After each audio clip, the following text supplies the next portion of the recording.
Hello everyone, welcome to Chetan Bharat Learning and welcome back to our weekly current affairs series in which we'll cover all the important developments in the past week with respect to the field of Indian economy. Now the Indian economy related current affairs that we are going to cover in this video would be from 7th of September to 13th of September.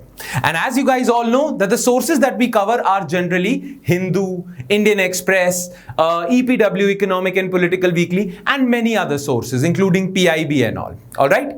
Now the Indian economy related issues that were important, that were significant in the past week were as following. Issues that we'll cover in this video. Number 1, एक तो बहुत ज्यादा news आई है India GDP contraction को लेके कि India की जीडीपी बहुत ज्यादा नीचे गिर गई है. As a matter of fact India की जीडीपी का ग्रोथ रेट नेगेटिव में जाएगा इस बारी. तो इससे रिलेटेड बहुत सारे आर्टिकल्स आए थे, तो उनमें से कुछ इंपॉर्टेंट आर्टिकल्स को हम कवर करेंगे. Then will take a look into the steps taken by RBI for economic recovery. RBI ने एक कमिटी बनाई थी अभी रिसेंटली, केवी कामत कमिटी. वो बनाई किस लिए थी, क्या रीजन था और उसकी क्या रिकमेंडेशंस हैं, वो हम देखेंगे. फिर हम देखेंगे news related to agrarian sector. There were 2 articles in the Hindu newspaper जिसमें बोला हुआ था कि एग्रीकल्चर लेड ग्रोथ या एग्रीकल्चर लेड इकोनॉमिक रिकवरी कैसे हो सकती है, तो उससे रिलेटेड आर्टिकल्स करेंगे. Then GST compensation due to states. जैसा कि आप जानते हो कि सेंटर की तरफ से जीएसटी की कॉम्पनसेशन स्टेट गवर्नमेंट्स को जानी थी, बट उसको लेके बहुत बड़ी कंट्रोवर्सी हो गई क्योंकि सेंटर के पास भी पैसा नहीं है. तो वो कंट्रोवर्सी को एक बारी डिटेल में देखेंगे.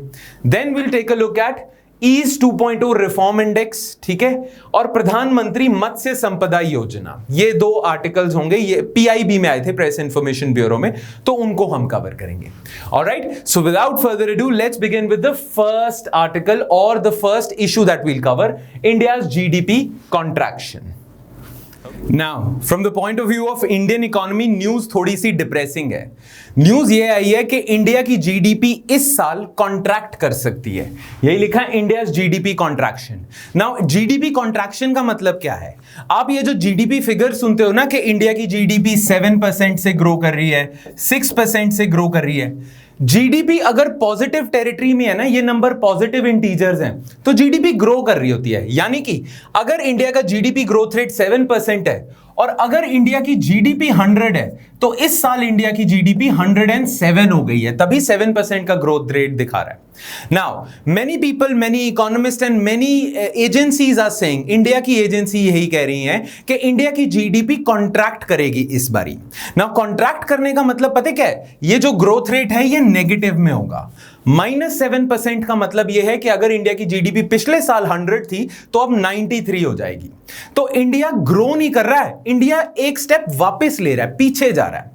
और ये तो मैंने बहुत ऑप्टिमिस्टिक होके कह दिया कि इंडिया की जीडीपी 7% से कॉन्ट्रैक्ट कर देगी.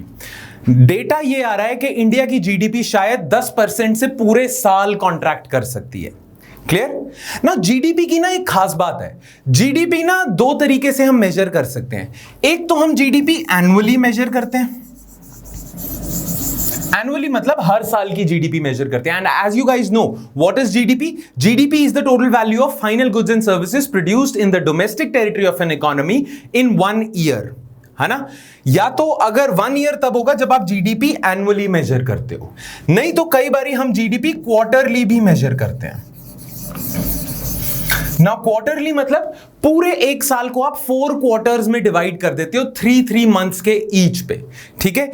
जैसे कि फर्स्ट क्वार्टर होगा अप्रैल टू जून, सेकेंड क्वार्टर होगा जुलाई टू सितंबर, ठीक है. ऐसे करते करते आप पूरे 12 महीनों को 3 मंथ्स के एक क्वार्टर में डिवाइड कर देते हो. तो जीडीपी ना हम क्वार्टरली भी मेजर करते हैं ना. अभी रिजल्ट ये आया है कि इंडिया की जो पिछले साल फर्स्ट क्वार्टर में जो जीडीपी थी ना, उसके मुकाबले इस साल इंडिया का जो फर्स्ट क्वार्टर में जीडीपी फिगर्स आए हैं वो -22% से ग्रो करा है. दैट मींस इंडिया की पिछले साल के फर्स्ट क्वार्टर में जो जीडीपी थी, इस साल के इस क्वार्टर में वो 22% उससे कम है. राइट और कहा यह जाता है ये तो क्वार्टरली फिगर्स हैं। अगर हम ये भी एक्सपेक्ट करके चलें कि इंडिया रिकवर करता जाएगा, क्योंकि लॉकडाउन तो अब हट रहा है हर जगह से, तो इंडिया अगर रिकवर भी करता जाएगा तो भी पूरे साल की अगर हम जीडीपी मेजर करें तो भी इंडिया की GDP will contract by around -10%, close to -10%। Some agencies are saying -11% भी हो सकता है। यानी कि अगर पिछले साल इंडिया की जीडीपी 100 थी या 100 लेट्स सपोज $1 ट्रिलियन थी, तो $1 ट्रिलियन से इंडिया की जीडीपी अब कम हो जाएगी। सिंपल एग्जांपल में इंडिया की जीडीपी अगर 100 थी तो अब 90 रुपीज हो जाएगी। क्लियर? जीडीपी हमारे कंट्री में हमेशा पॉजिटिव टेरिटरी में ही आई है, जीडीपी ग्रोथ रेट, बट कुछ ही ऐसे समय आए हैं जब इंडिया की जीडीपी कॉन्ट्रैक्ट करी है और ये वो समय चल रहा है अभी, और उसी से रिलेटेड न्यूज आई है। जीडीपी फिगर्स या the data given with respect to India GDP is quite depressing. ठीक है, अब वो डेटा देख लेते हैं। एक तो the government release GDP figures for the first quarter of FY21।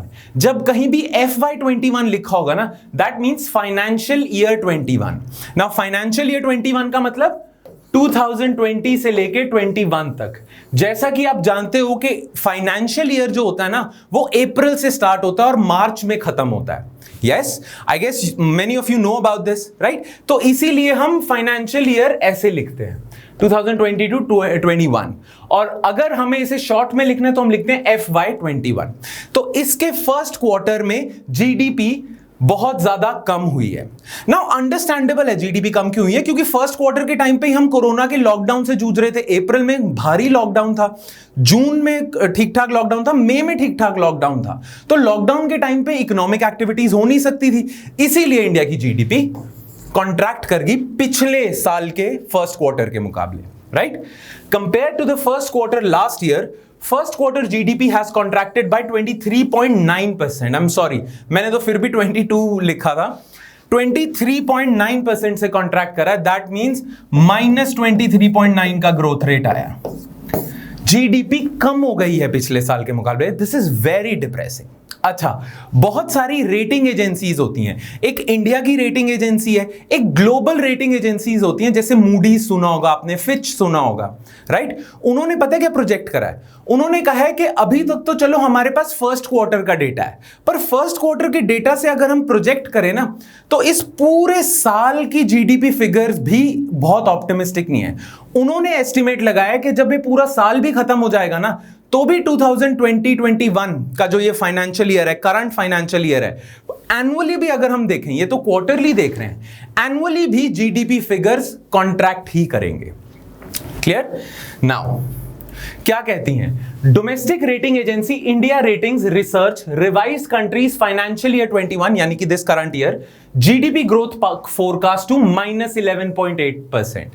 पहले इन्हें लगता था इंडिया रेटिंग्स को कि इंडिया की GDP will contract bye contract by 5.3%, but now इन्होंने रिवाइज कर दिया है और इन्होंने कहा ना, बहुत ज्यादा कॉन्ट्रैक्शन होगी। पहले तो हमें फिर भी लग रहा था कि 5% से कॉन्ट्रैक्ट करेगी, अब हमें लगता है 11% से, क्लोज टू 12% से जीडीपी आपकी कॉन्ट्रैक्ट करेगी। Alright, India ratings FY21 financial year 21 GDP growth forecast of -11.8% will be the lowest GDP growth in Indian history. ठीक है, आज तक हमारी जीडीपी इतने बड़े क्वांटम से कभी कॉन्ट्रैक्ट नहीं हुई। Now many of us expected that our GDP will contract, but the quantum of contraction has surprised many. हमें लग तो रहा था कि जीडीपी हमारी कॉन्ट्रैक्ट करेगी, पर इतने ज्यादा उससे कॉन्ट्रैक्ट करेगी ये नहीं हमने सोचा था। और जो इंडिया रेटिंग की अगर प्रिडिक्शन सही निकलती है, India rating and research agency की अगर प्रिडिक्शन सही निकलती है कि इस साल हमारी जीडीपी -11.8% से ग्रो करेगी, तो ये इंडिया की आज तक की इंडिपेंडेंट हिस्ट्री की सबसे बड़ी कॉन्ट्रैक्शन होगी। ठीक है, it is the 6th instance of economic contraction. ठीक है, इंडिया में आज तक ना हमेशा जीडीपी ग्रो ही करी है। There have been just 6 instances where GDP has contracted, वरना इंडिया की इतने सालों की इंडिपेंडेंट हिस्ट्री अगर 1947 से हम उठा लें, 50 से उठा लें, तो भी हम देखते हैं कि जीडीपी हर साल ग्रो करी है एक्सेप्ट 6 टाइम्स। और वो कौन से टाइम्स थे? एक तो 1958 में जीडीपी कॉन्ट्रैक्ट करी थी, 66 में, 67, 73, 1980 और अब 2020-21। Clear? The agency however aspects India's GDP to rebound and grow at 9.9% year on year in financial year 21-22. दो ये एजेंसी कहती है कि 2021 का जो फाइनेंशियल ईयर है FY 21 में जीडीपी कॉन्ट्रैक्ट करेगी, बट FY 2022 यानी कि 2021 से 2022 का जो फाइनेंशियल ईयर है उसमें जीडीपी दोबारा से ग्रो करेगी 9.9% से। ठीक है, वो ये कह रहे हैं कि इसी साल प्रॉब्लम आएगी, अगले साल इकोनॉमी रिकवर कर जाएगी और इकोनॉमी बहुत तेजी से बढ़ेगी, क्लोज टू 10% का ग्रोथ रेट दिखाएगी। बट वो साथ में ना एक कैवियाट भी डाल देते हैं और ये हमारे लिए अंडरस्टैंड करना बहुत ज्यादा जरूरी है। The agency however expects India GDP to rebound and grow at 9.9% year on year in financial year 22, mainly due to weak base of financial year 21। Now ये वीक बेस का मतलब क्या है, व्हाट इज दिस? इसके लिए ना हमें समझना पड़ेगा बेस इफेक्ट। ठीक है, बेस इफेक्ट क्या होता है, वीक बेस का मतलब क्या है इधर, clear? Now let's suppose first year number 1, year number 2, year number 3। Year number 1 में इंडिया की जीडीपी थी 100 रुपीज। ठीक है, इंडिया की जीडीपी नेक्स्ट ईयर बढ़ जाती है 10% से, तो इंडिया की जीडीपी हो जाती है 110। ठीक है, नेक्स्ट ईयर इंडिया की जीडीपी और बढ़ जाती है, लेट्स सपोज इंडिया की जीडीपी बढ़ जाती है 121 हो जाती है। अगेन इंडिया की जीडीपी अब हो जाएगी कितने से बढ़ी है, 10% से। तो देखो फर्स्ट ईयर में इंडिया की जीडीपी 100 रुपीज थी, सेकेंड ईयर में 110 होगी, तो इधर जीडीपी ग्रोथ रेट कितना आएगा, 10% का। अच्छा, सेकेंड ईयर में इंडिया की जीडीपी 110 थी, थर्ड ईयर में 121 होगी, 11 रुपीज से बढ़ी है ना। 11 रुपीज 110 का 110 रुपीज का क्या होगा, 10% ही होगा। तो नेक्स्ट टाइम भी आपकी जीडीपी 10% से बढ़ी है। ठीक है, ये ना नॉर्मल कोर्स ऑफ इवेंट्स है। अगर कोरोना वायरस ना आता, कोरोना वायरस इंड्यूस्ड लॉकडाउन ना आता, तो इंडिया की जीडीपी लेट्स सपोज ऐसी ही चलती जाती। But because corona virus lockdown हो गया ईयर 2 में, इस वजह से इंडिया की जीडीपी कॉन्ट्रैक्ट कर गई। नाउ लेट्स सपोज इंडिया की जीडीपी फर्स्ट ईयर में तो 100 थी, बट सेकेंड ईयर में कोरोना आ गया। कोरोना आने की वजह से इंडिया की जीडीपी ना कॉन्ट्रैक्ट कर गई। ठीक है, इंडिया की जीडीपी अब आपकी लेट्स सपोज हो जाती है 80%, सॉरी 80 रुपीज।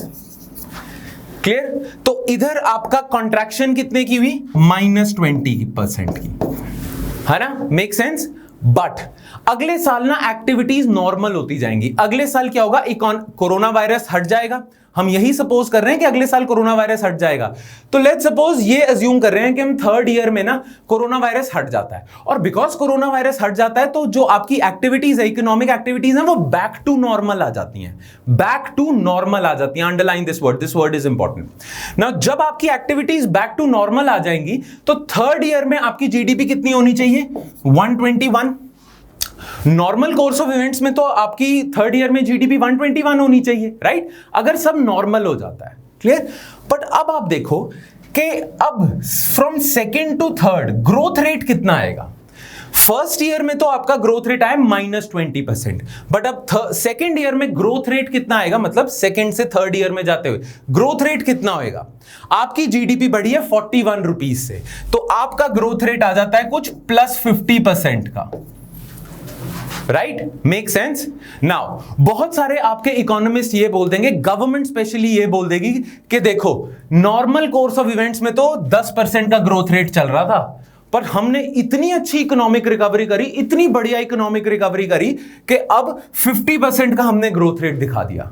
बट क्या ये बात सच है? क्या government should receive a PAT on it's back? हमें गवर्नमेंट को यह कहना चाहिए कि नहीं, 50% तो ना हमें दिख रहा है, बिकॉज पिछले साल जीडीपी बहुत ज्यादा कम हो गई थी, उसके मुकाबले 80 रुपीज हो गई थी, उसके मुकाबले जो नॉर्मल भी है ना 121, वो भी ज्यादा लग रहा है। अगर कोरोना वायरस ना आता, आपकी जीडीपी कॉन्ट्रैक्ट ना करती, तो 121 पे आपको ग्रोथ रेट 10% का दिखता। बट बिकॉज पिछले साल आपकी जीडीपी कॉन्ट्रैक्ट कर गई थी बहुत ज्यादा, इस वजह से उस कॉन्ट्रैक्शन की वजह से नॉर्मल भी आपको +50% दिख रहा है। नाउ पिछले साल की जीडीपी कॉन्ट्रैक्शन की वजह से ये जो नॉर्मल आपको प्लस 50% दिख रहा है, इसका मतलब क्या है कि ये जो प्लस 50% का फिगर आया ना, इसमें कुछ कंट्रीब्यूशन तो ग्रोथ रेट की है, बट काफी हद तक कंट्रीब्यूशन इस चीज की है ना कि पिछले साल जीडीपी ही कम हो गई थी।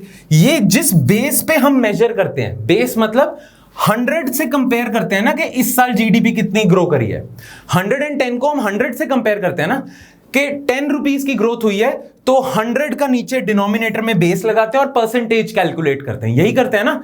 तो 100 से कंपेयर करते हुए हम देखते हैं सेकेंड ईयर में कितने की ग्रोथ रेट है। बट बिकॉज सेकेंड ईयर में जीडीपी इतनी कम होगी, आपका ये बेस नीचे को चला गया। नहीं तो नॉर्मल सर्कमस्टांसेस में आपका बेस 110 था, बट बिकॉज कोरोना वायरस आ गया, आपका बेस इतना कम हो गया कि नेक्स्ट ईयर नॉर्मल भी आपको बहुत ज्यादा दिख रहा है ना।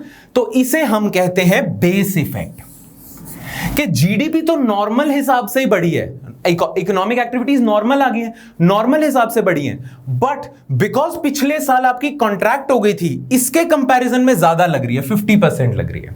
This is called base effect. आपका बेस वीक हो गया है, और यही यहां पे कह रहे हैं।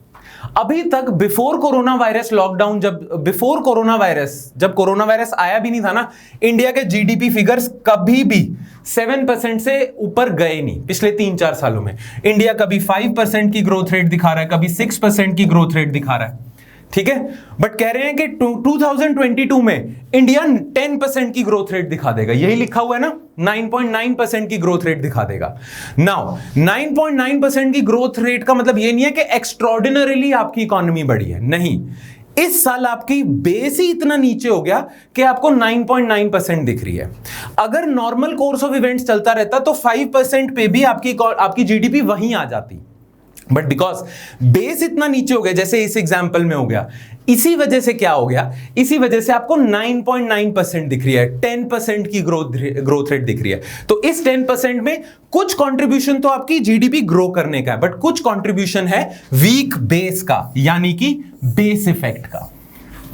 क्लियर? Make sense? तो बेस इफेक्ट का मतलब कि पिछले साल के कंपैरिजन में आपका बेस ही इतना नीचे चला गया, 110 के बजाय 80 चला गया, कि उसकी वजह से आपको प्लस 50% दिख रहा है। क्लियर? अच्छा, जो लोग इकोनॉमिक्स के लेक्चर्स लगा रहे हैं, आज इन्फ्लेशन की क्लास होगी, तो उस क्लास में भी बेस इफेक्ट हम दोबारा रिविजिट करेंगे। आज के लेक्चर में हम इन्फ्लेशन करेंगे, तो उसमें बेस इफेक्ट दोबारा आएगा। क्लियर? बट आई होप आपको यही समझ आ गया। क्लियर? Make sense? तो वो कह रहे हैं कि रिकवरी होगी, और 2022 में हम, फाइनेंशियल ईयर 2022 में हम 9.9% पे, प्लस 9.9% पे चले जाएंगे, पर इस साल जीडीपी कॉन्ट्रैक्ट ही होगी। क्लियर? चलो आगे बढ़ते हैं। अच्छा, रीजंस फॉर जीडीपी कॉन्ट्रैक्शन क्या है, क्यों हमारी जीडीपी पहले क्वार्टर में कॉन्ट्रैक्ट कर गई है? और अगर हम एनुअल की भी बात करें तो prediction, most of the predictions say that India's GDP will definitely contract in the long run as far as this year is concerned। ठीक है, तो रीजंस क्या हैं इस चीज के?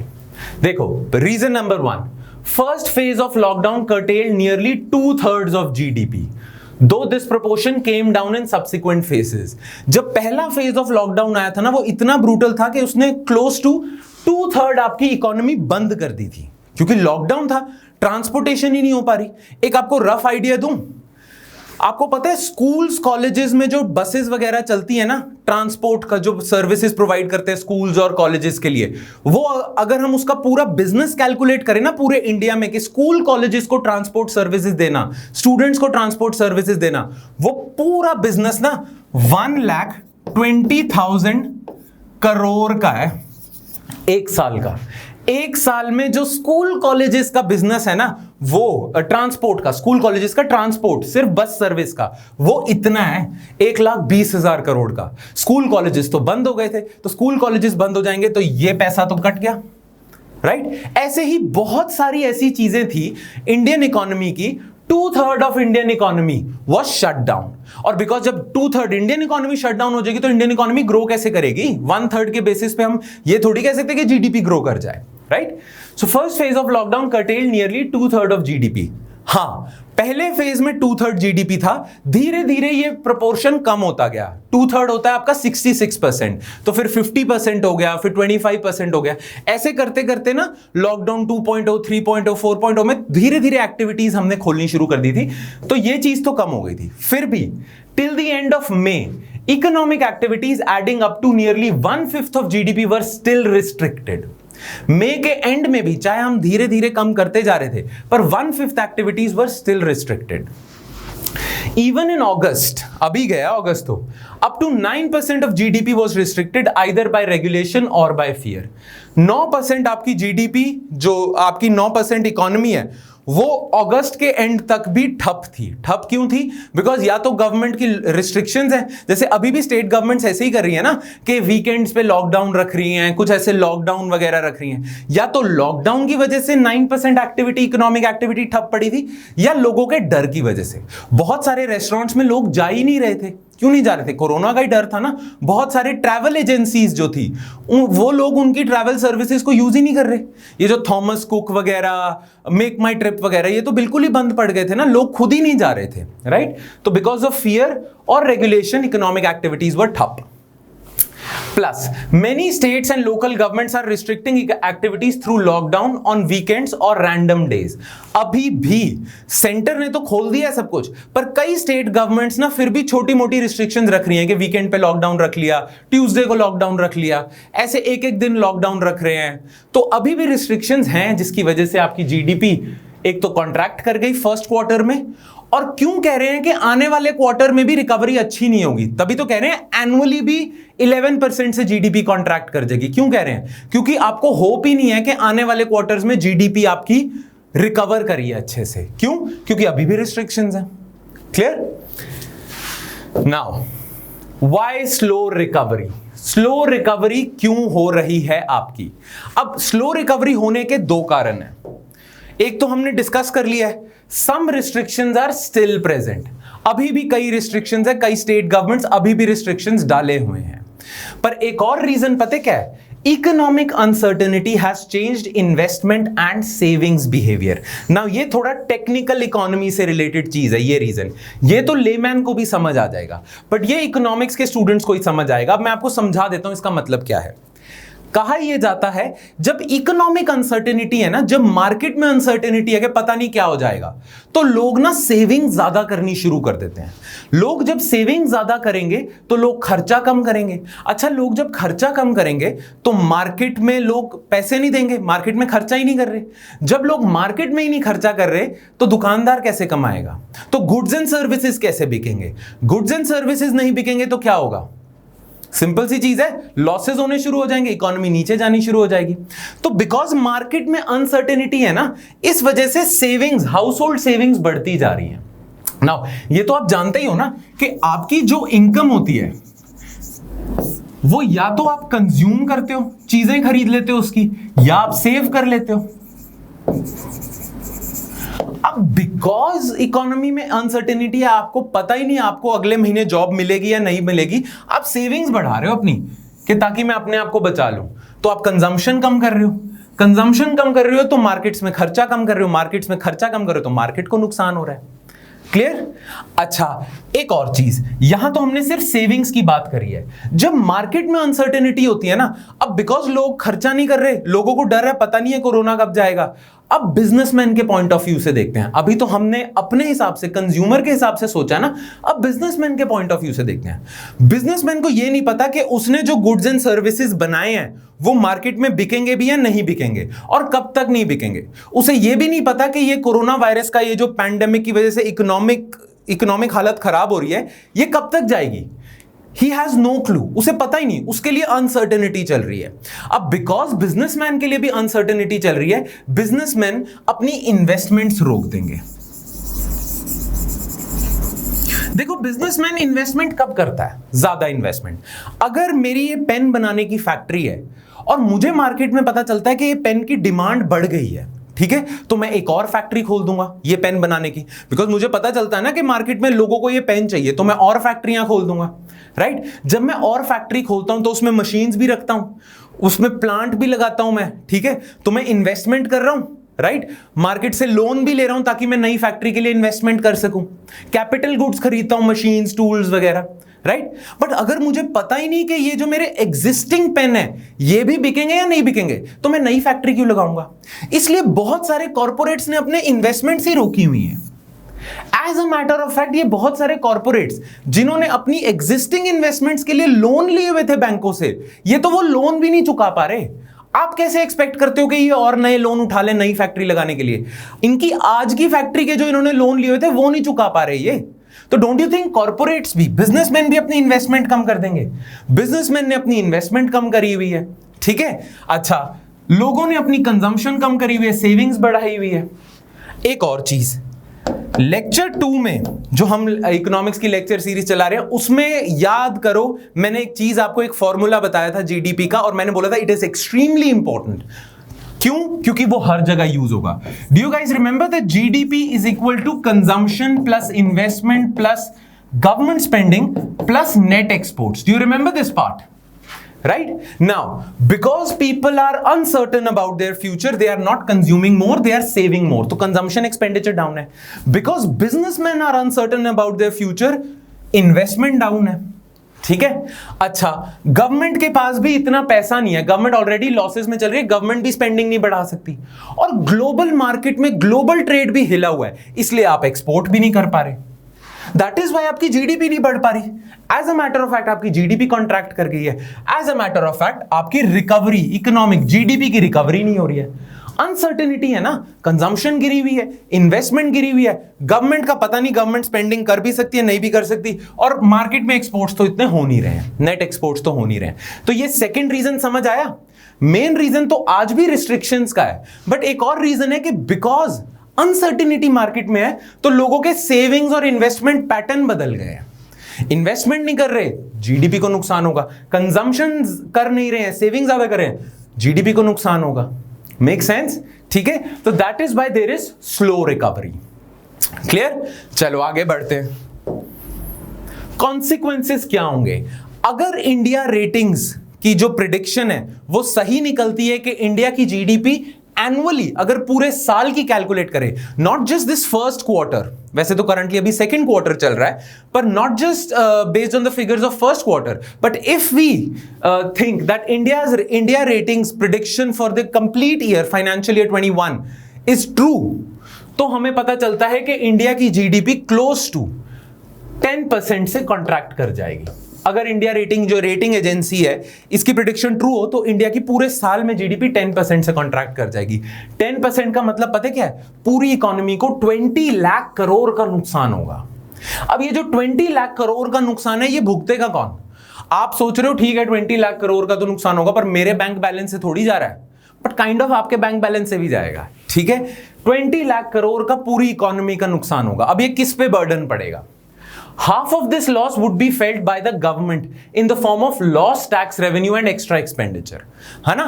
अब अगर 20 लाख करोड़ का पूरी इकोनॉमी को नुकसान है तो डोंट यू थिंक लोग भी ज्यादा इनकम नहीं कमा रहे, बिजनेसेस भी ज्यादा प्रॉफिट नहीं कमा रहे?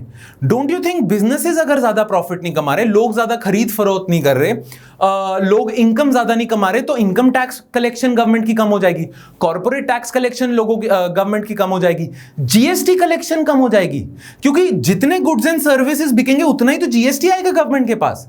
तो अगर गुड्स एंड सर्विसेज बिक ही नहीं रहे तो जीएसटी भी नहीं आएगा। तो ये जो इकोनॉमी को नुकसान हो रहा है ना, आधा नुकसान तो गवर्नमेंट बियर करेगी, बिकॉज गवर्नमेंट के पास अब टैक्स रेवेन्यू कम आएगा।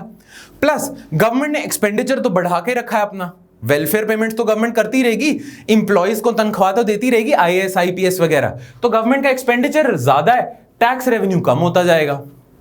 Make sense? तो गवर्नमेंट पे काफी लॉस आएगा। 1/4 of this loss would be felt by wage earners.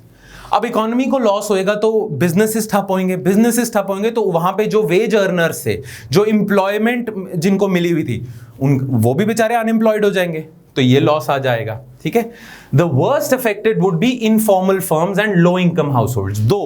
इन दोनों को भी अगर हम हटा दे, सबसे ज्यादा इंपैक्ट होगा इनफॉर्मल फर्म्स को, इनफॉर्मल सेक्टर को। ये जो कॉर्पोरेट्स है तो फॉर्मल सेक्टर है, बट कई लोग जैसे ये रेडी वाले हो गए, जिन्होंने घर में ही सिलाई कढ़ाई का काम रखा हुआ है, राइट, ये इनफॉर्मल सेक्टर है। इनफॉर्मल फर्म्स को तो बहुत नुकसान होगा। ठीक है, प्लस लो इनकम हाउसहोल्ड्स को बहुत ज्यादा नुकसान होगा, और वो हम देख भी रहे हैं। ठीक है, बहुत सारे लो इनकम हाउसहोल्ड्स जॉबलेस हो चुके हैं, which would exit the pandemic with fewer assets or higher debt। ठीक है, जब ये पैंडेमिक खत्म होगा तो सबसे ज्यादा नुकसान इन्होंने ही झेला होगा। इनके पास कम एसेट्स होंगे, क्योंकि अपने एसेट्स बेच के ही तो ये अपना खर्चा चला रहे हैं अभी, राइट, प्लस इन्होंने लोन भी बहुत उठाया होगा, तो इन पे कम एसेट होंगे, ज्यादा इन पे डेट होगा, सबसे ज्यादा नुकसान इन लोगों को होगा। ऑलराइट, चलो अब हम देखते हैं इंपैक्ट ऑन इन्फ्लेशन क्या हुआ है, क्योंकि ये जो आर्टिकल्स आए हैं ना, इसमें ये भी लिखा हुआ है कि इन्फ्लेशन पे भी इंपैक्ट थोड़ा खराब ही गया है, राइट। अब खराब कैसे गया, what is the impact on inflation, कहा क्या जा रहा है? Well, CPI and WPI inflation have shown divergent trends.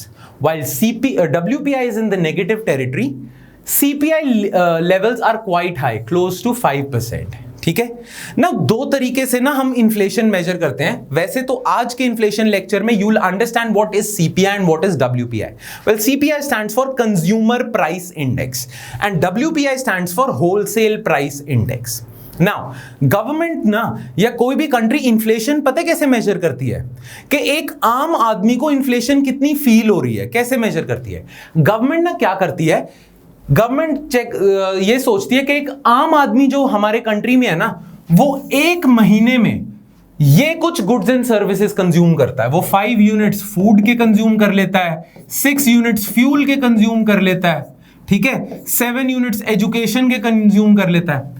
Government assume करती है कि एक आम आदमी जो है ना, एक महीने में वो क्या क्या कंज्यूम कर रहा है, उस हिसाब से वो एक आम आदमी का कंजम्पशन बास्केट बना लेती है, राइट। अब एक आम आदमी का कंजम्पशन बास्केट का प्राइस देख लेती है, लेट्स सपोज ये 100 है, अगले साल इसी आम आदमी के कंजम्पशन बास्केट का प्राइस हो जाता है 107, तो इसका मतलब इन्फ्लेशन कितनी गई है आपकी? 7%। 7% से आपके प्राइसेस बढ़े हैं, राइट, यही होती है ना। कुछ ऐसे ही रफ तरीके से, वैसे तो I will explain it in detail, ठीक है, बट ऐसे ही कुछ रफ तरीके से कंज्यूमर प्राइस इंडेक्स तय होता है कि एक आम कंज्यूमर को प्राइसेस कैसे फील हो रहे हैं, इन्फ्लेशन फील हो रही है या नहीं हो रही है। But there is another form of another aggregate through which we measure prices, वो होता है wholesale price index. Now consumer price index measures prices at consumer level, कि जब मैं मार्केट से खरीदता हूं मुझे क्या प्राइसेस पड़ रहे हैं। Wholesale price index measures inflation eight wholesale level. Wholesale level का मतलब, होलसेलर पता है ना आपको कौन होते हैं? चलो मैं आपको बता देता हूं। आपको पता है फैक्ट्री से जब सामान निकलता है ना, तो वो ट्रेडर्स के पास जाता है, जिन्हें हम होलसेलर्स कहते हैं। ये लोग बल्क में सामान खरीदते हैं, फिर ये आगे दे देते हैं डिफरेंट शॉप्स को, जिन्हें हम कहते हैं रिटेलर्स, ठीक है। और रिटेलर से आप कंज्यूम कर लेते हो, आप खरीदते हो ना दुकानों से, तो कुछ ये बल्क में ट्रेडिंग करने वाले होते हैं ना। पाया ये जा रहा है कि होलसेल लेवल पे ना जो प्राइसेस चल रहे हैं, जो इन्फ्लेशन है वो तो नेगेटिव टेरिटरी में है, मतलब होलसेल लेवल पे प्राइसेस बहुत कम है, बट इस लेवल पे, दुकान के लेवल पे, रिटेल के लेवल पे प्राइसेस बहुत ज्यादा है, राइट ना। व्हाई इज दिस, ऐसा क्यों है, ये क्यों पाया जा रहा है इंडियन इकोनॉमी में कि जब आम आदमी की बात करें तो उसको प्राइसेस बहुत ज्यादा हो रहे हैं, और ये जो होलसेलर है इसको प्राइसेस बहुत कम मिल रहे हैं, इसको नुकसान हो रहा है, राइट। वो देखते हैं reasons for high retail inflation. अच्छा, बाय द वे, अगर एक होलसेलर के लेवल पे जो हम प्राइस मेजर करते हैं उसे अगर मैं WPI कहता हूं, ठीक है, और रिटेल के लेवल पे जो हम प्राइस मेजर करते हैं जिसे मैं CPI कहता हूं, consumer price index, if this is wholesale inflation then consumer price index is also known as retail inflation. ये याद रखना, consumer price index is also known as retail inflation, WPI is known as wholesale inflation. Clear, make sense? Now reasons for high retail inflation, क्यों CPI में ज्यादा हमें inflation दिख रही है और WPI में कम दिख रही है? Clear. Now consumption basket is currently very different from what CPI is based on. कहा यह जा रहा है कि जो कंज्यूमर प्राइस इंडेक्स है वो कैसे मेजर होता है। गवर्नमेंट एक बास्केट बना लेती है और अज्यूम करती है कि एक आम आदमी ये कंज्यूम कर रहा है 5 units of food, 6 units of fuel, ठीक है, एंड सो ऑन। कहा यह जा रहा है कि गवर्नमेंट ने जो एक आम आदमी का कंजम्पशन बास्केट बनाया हुआ है ना, it is very different from actual consumption basket of people. Actually लोग ना 5 यूनिट्स ऑफ फूड नहीं कंज्यूम कर रहे, 6 यूनिट्स कर रहे हैं, फ्यूल के 10 यूनिट्स कर रहे हैं, ठीक है। लोगों का जो कंजम्पशन एक्चुअल पैटर्न है ना कंजम्पशन के, वो अलग है जो गवर्नमेंट ने इन्फ्लेशन मेजर करने के लिए बनाया हुआ है। गवर्नमेंट सर्वे वगैरह करती है, उससे बस एक एवरेज निकाल लेती है कि एक आम आदमी का क्या कंजम्पशन बास्केट है। कहा यह जा रहा है कि गवर्नमेंट ने जो सर्वे से बनाया हुआ है ना कंजम्पशन बास्केट, ये अब चेंज हो चुका है। गवर्नमेंट ने बहुत पहले बनाया था, तो इसी वजह से इन्फ्लेशन लेवल्स ना आपको कुछ अलग दिख रहे हैं, आपको ज्यादा दिख रहे हैं, क्योंकि शायद गवर्नमेंट की जो मेजरमेंट की मेथोडोलॉजी है उसमें प्रॉब्लम है। ठीक है, ये वही बात, ये पॉइंट यही कह रहा है कि may be governments measurement of inflation, consumer inflation, retail inflation is a little bit flawed because government is not able to capture the actual consumption basket of an ordinary consumer. Make sense? ठीक है, ये चीज। Then local lockdowns have impeded normalization of supply chains and markets. Because of that, shortages are appearing. Now, हो पता है क्या क्या है?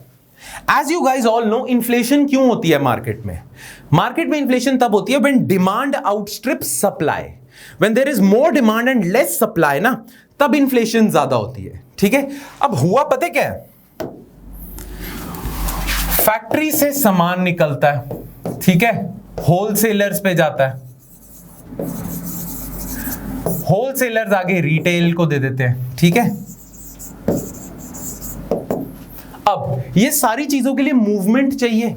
फैक्ट्री से सामान होलसेलर्स के पास तो आ गया, पर डिफरेंट दुकानों में पहुंचाने के लिए रोड्स वगैरह का वो चाहिए, इंफ्रास्ट्रक्चर वगैरह। अब लॉकडाउन के दौरान हुआ क्या था कि फैक्ट्री से सामान होलसेलर्स पे तो आ गया था, ठीक है, बट इस टाइम पे ना होलसेलर्स के लिए क्या था, मार्केट में डिमांड गिर गई थी। रिटेलर्स सामान ही नहीं मंगवा पा रहे थे। रिटेलर्स क्यों नहीं सामान मंगवा पा रहे थे? बिकॉज रिटेलर्स सामान मंगवा ही नहीं पा रहे हैं, क्योंकि रोड्स वगैरह शट है। ठीक है, रोड्स बिल्कुल शट है, रिटेलर सामान नहीं मंगवा पा रहे होलसेलर से, दुकानें वगैरह, तो इसीलिए होलसेलर्स के पास सप्लाई ज्यादा होगी सामान की, डिमांड है नहीं, तो इस वजह से इन्फ्लेशन कम होगी। जब डिमांड इधर है, सप्लाई बढ़ जाती है, तो इन्फ्लेशन नीचे चली जाती है। क्लियर? पर रिटेल शॉप्स पे क्या हो गया है? रिटेल शॉप्स पे, अब ये मैं बहुत क्रूड और रफ एग्जांपल दे रहा हूं, बिल्कुल एज इट इज मत समझना, ठीक है, ये रफ एग्जांपल है टू टेल यू कि शायद ये रीजन हो सकता है कि होलसेल लेवल पे इन्फ्लेशन कम है, रिटेल लेवल पे ज्यादा है। अब रिटेल दुकानों पे क्या हो गया, लोग तो बाहर लाइनों में खड़े हैं कि खाना मिल जाए, ग्रोसरी वगैरह मिल जाए, पर इनके पास सामान नहीं है। रिटेल वालों के पास सप्लाई तो है नहीं, बट लोगों की तरफ से डिमांड है, लोग तो शॉप्स पे जा ही रहे थे, लोगों को घर में खाना मुना तो खाना ही है, तो सप्लाई कम है, इधर डिमांड ज्यादा है, इसलिए कंज्यूमर लेवल पे इन्फ्लेशन ज्यादा है, होलसेल लेवल पे इन्फ्लेशन कम है। Make sense? इसीलिए local lockdowns have impeded normalization of supply chain. Supply chain का मतलब क्या होता है? सप्लाई चेन मतलब जो गुड्स एंड सर्विसेज है वो सप्लाई हो रहे हैं, ठीक है ना, तो ये पूरी सप्लाई चेन है कि रोड्स वगैरह सारी बंद हैं तो सप्लाई नहीं हो पा रहा है, सप्लाई चेन्स बंद हैं आपकी, and because of that shortages are appearing. ठीक है, तो कहा यह जा रहा है कि शॉर्टेजेस हो गई थी बिकॉज रुक गई ना सारी एक्टिविटी, सप्लाई नहीं हो रहा है सामान, डिमांड ऊपर है, सप्लाई कम हो गई। Economic uncertainty is impeding supply resumption even in basic categories like food items. कहा यह जा रहा है कि बिकॉज अनसर्टेनिटी है, इसलिए जो सप्लाई चेन है इवन लॉकडाउन लिफ्ट होने के बाद भी रिज्यूम नहीं हो पा रही है, इसलिए अभी तक इन्फ्लेशन ऊपर चल रही है, बिकॉज अनसर्टेनिटी बहुत ज्यादा है कि कब बंद हो जाए, राइट? ठीक है, अब ये इन्फ्लेशन का भी आपको समझ आ गया, ग्रोथ भी क्यों नीचे जा रही है वो भी समझ आ गया। वे फॉरवर्ड क्या होगा? वे फॉरवर्ड क्या है? इंडिया की इकोनॉमी को रिकवर कराने का क्या तरीका है? थोड़ा लंबा टॉपिक हो गया, बट ये मैंने इस टॉपिक पे टाइम इसलिए लिया है कि ताकि आपके और इकोनॉमी के कॉन्सेप्ट्स क्लियर हो जाए। ऑलराइट, नाउ वे फॉरवर्ड क्या होगा? देखो, दो तरीके होते हैं एक इकोनॉमी अगर रिसेशन से गुजर रही है उसको रिकवर करने के। एक तरीका तो होता है आरबीआई के पास, आरबीआई क्या करे, एक तरीका होता है गवर्नमेंट के पास। ठीक है जी, अब आरबीआई जो अपनी तरफ से कर सकता था ना, आरबीआई कर रहा है। You see, RBI has one policy tool in its own hands, उसे हम कहते हैं monetary policy. RBI economic recovery monetary policy के थ्रू कर सकता है। वो कैसे करता है वो हम अपने इकोनॉमी के लेक्चर्स में देखेंगे, बट आरबीआई ने बहुत सारे ऐसे स्टेप्स लिए जिससे आपकी इकोनॉमी रिकवर कर जाए। जैसे आरबीआई का स्टेप था कि 6 मंथ लोन मॉरेटोरियम लगा दिया था। लोन मॉरेटोरियम मतलब जिन लोगों ने लोन उठाए हुए हैं उन्हें बैंकों को रीपेमेंट करने की जरूरत नहीं है फॉर 6 मंथ्स। तो इससे बिजनेसेस बच गए, बिजनेसेस ने लोन उठाया हुआ था बैंकों से, और एकदम से क्या हुआ, लॉकडाउन हो गया, वो अपना सामान बेच नहीं पा रहे, बिजनेसेस चला नहीं पा रहे, उनको प्रॉफिट नहीं हो रहा, उनको प्रॉफिट नहीं होगा तो वो बैंक को इंटरेस्ट पेमेंट्स कैसे देंगे, किस्तें कैसे वापस करेंगे। तो इसीलिए आरबीआई ने स्टेप लिया कि 6 मंथ्स तक आपको करने की जरूरत नहीं है, लोन मॉरेटोरियम लगाया हुआ है। क्लियर? ठीक है, तो आरबीआई ने ऐसे बहुत सारे स्टेप्स लिए, इंटरेस्ट रेट्स वगैरह कम किए हैं, ठीक है, बट आरबीआई के साथ साथ ना गवर्नमेंट के हाथ में भी चाबी होती है to recover your economy. Again I will repeat the formula of GDP. GDP is equal to C plus I plus G plus X minus M. Now, as you guys all know that due to economic uncertainty, C is down. Private final consumption is down. Investment is down because businesses are not feeling secure to invest more. Plus, they are not taking more loans from the banks. Export market भी हिली हुई है. अब इस मौके पे क्या कर सकते हैं? इस मौके पे जीडीपी को बचाने के लिए गवर्नमेंट को ही आना पड़ेगा. गवर्नमेंट कैसे आएगी बीच में? Government needs to increase its expenditure. ठीक है, क्लियर ना? इसीलिए हम कहते हैं कि आरबीआई के हाथ में होती है मॉनेटरी पॉलिसी, गवर्नमेंट के हाथ में होती है फिस्कल पॉलिसी. फिस्कल पॉलिसी का मतलब क्या होगा? गवर्नमेंट के रिसीट्स और एक्सपेंडिचर की पॉलिसी. नाउ इस मौके पे गवर्नमेंट को अपने एक्सपेंडिचर बढ़ाने पड़ेंगे. बट गवर्नमेंट अपने एक्सपेंडिचर कहां से बढ़ाएगी? गवर्नमेंट के पास कहीं से तो पैसा होता होगा, तभी तो गवर्नमेंट एक्सपेंडिचर करती होगी. तो गवर्नमेंट के पास टैक्स रेवेन्यू आएगा, तभी तो गवर्नमेंट एक्सपेंडिचर करेगी. बट आप जैसे जानते हो इकोनॉमिक एक्टिविटी डाउन है, तो गवर्नमेंट के पास पैसा भी नहीं आ रहा है. येट इकोनॉमी को अगर बचाना है तो गवर्नमेंट को अपने एक्सपेंडिचर बढ़ाने पड़ेंगे. नाउ गवर्नमेंट अपने एक्सपेंडिचर कहां से बढ़ाएगी? लोन ले लेगी मार्केट से, लोन लेके एक्सपेंडिचर बढ़ा देगी.